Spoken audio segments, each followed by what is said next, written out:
নমস্কার, কাজুরি kitchen and কুকিংয়ে সবাইকে স্বাগত জানিয়ে আজকে আমি আমার রেসিপি শুরু করছি। তো আজকে রেসিপিটা দেখতেই পাচ্ছেন, তালের রেসিপি। তো তালের বড়া রেসিপি হবে আজকে। তো তালটা আমি অলরেডি ঘষে নিয়েছি এস্কাবারে। ঠিক এইভাবে তালটা ঘষে নিলে খুব শর্ট টাইমে সুন্দরভাবে তালটা বের করা যায়। তো দুটো আটি আমার অলরেডি হয়ে গেছে করা, আর একটা আছে। তো বন্ধুরা, আমি কিভাবে করি আপনারা সম্পূর্ণ ভিডিওটি স্কিপ না করে দেখতে থাকুন। এই দেখুন বন্ধুরা, সম্পূর্ণ তালটা আমার রেডি।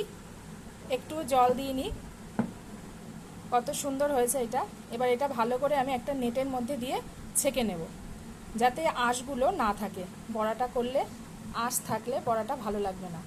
তো দেখুন কিভাবে আমি এইভাবে বড়াগুলো তৈরি। তালটা ভালো করে ছেঁকে নিয়েছি, একটু আঁশ নেই, খুব ফ্রেশ হয়ে গেছে। এবার আমি এটা ভালোভাবে মাখিয়ে নেব। তার প্রথমে ময়দা দিচ্ছি, যতটা ময়দা দেবো তার হাফ দেবো চালের গুঁড়ো। দু বাটি ময়দা দিলাম, এক বাটি চালের গুঁড়ো দিলাম। এবার এটা মেখে দেখবো, আর যদি প্রয়োজন হয় তো আর পরিমাণ মতো চিনি দিয়ে দিলাম। চিনিটা যার যার ব্যক্তিগত ব্যাপার, কেউ একটু বেশি খায়, কেউ একটু কম খায়, তো সেই মতো আপনারা চিনিটা ব্যবহার করবেন। দিয়ে দিচ্ছি পরিমাণ মতো একটু লবণ, স্বাদের জন্য অবশ্যই একটু লবণের প্রয়োজন। এবার এটা ভালোভাবে ফেটিয়ে নিতে হবে। যদি একটু ময়দা বা চালের গুঁড়ো প্রয়োজন হয় দিতেই পারি। তো আগে দেখি কতটা কি প্রয়োজন, একটু আগে মেখে নিই। একটু নরম করে আমি মেখে নেব, খুব বেশি শক্ত করব না, তাহলে বড়াগুলো কিন্তু অতটা স্পঞ্জি বা খেতে অতটা ভালো হবে না। শক্ত হলে স্বাদটা কিন্তু অনেক কম আসে। তো মাখাটা একটু নরম করে মাখতে হবে, একদম পরিমাপে ঠিক আছে। এবার এটা আমি খুব ভালো করে এইভাবে ফেটিয়ে নেব। তো বেশ 5 থেকে 7 মিনিট আমি এইভাবে ফেটিয়ে নেব।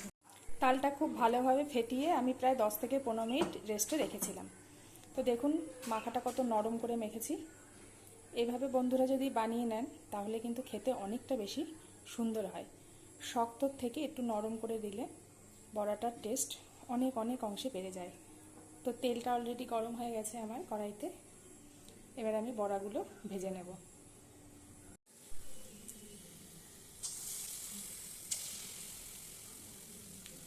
একবারে অনেকগুলো না দিয়ে একটু অল্প অল্প করে দিয়ে ভাজলে বড়াগুলো গায়ে লেগে যাবে না এবং ভাজাটাও খুব সুন্দর হবে।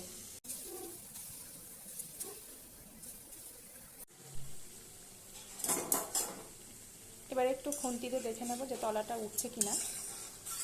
হ্যাঁ, খুব সুন্দরভাবে তলাটা উঠে যাচ্ছে। এবার এটা আমি পাল্টে দেব। দেখুন বন্ধুরা, বড়াগুলো কত বড় বড় হয়ে গেছে, ফুলে ফুলে উঠেছে। যেহেতু খুব ভালোভাবে এটা ফেটে নিয়েছিলাম, তো বড়াগুলো কিন্তু দেখতে খুব সুন্দর হয়েছে। ভেতরটা হবে বেশ ফাঁপা মতো। আর 2-1 মিনিট ভাজার পর আমি এগুলো তুলে নেব।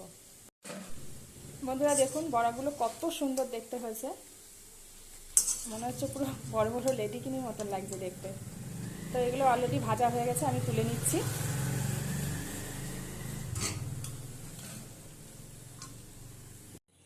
বন্ধুরা দেখুন আমার তালের বড়াগুলো সম্পূর্ণ রেডি হয়ে গেছে। একটা তালে কতগুলো বড়া হয়েছে, আর বড়াগুলো দেখুন কতটা সুন্দর হয়েছে। ভেতরে কিন্তু বেশ ফাঁপা মতো, খেতেও খুব সুন্দর হয় এই বড়াগুলো। তো বন্ধুরা আপনারা ঠিক এইভাবে, আমি যেভাবে এই নিয়মে করলাম ঠিক এইভাবে একবার করে দেখবেন, সত্যি খুব ভালো লাগবে। অনেকে সুজি দিয়ে থাকে, তো আমি এখানে ময়দা চালের গুঁড়ো, ময়দা যতটা চালের গুঁড়ো তার হাফ দিতে হবে। দিলে স্বাদটা ভালো হবে, মচমচেও হবে, আবার শক্ত হবে না বড়াগুলো। তো বন্ধুরা ভিডিওটি যদি ভালো লেগে থাকে তো অবশ্যই কমেন্ট করবেন। আর তালের আরও অন্য অনেক রেসিপি নিয়ে আমি আবার আসব। তো আজ এই পর্যন্তই, নমস্কার।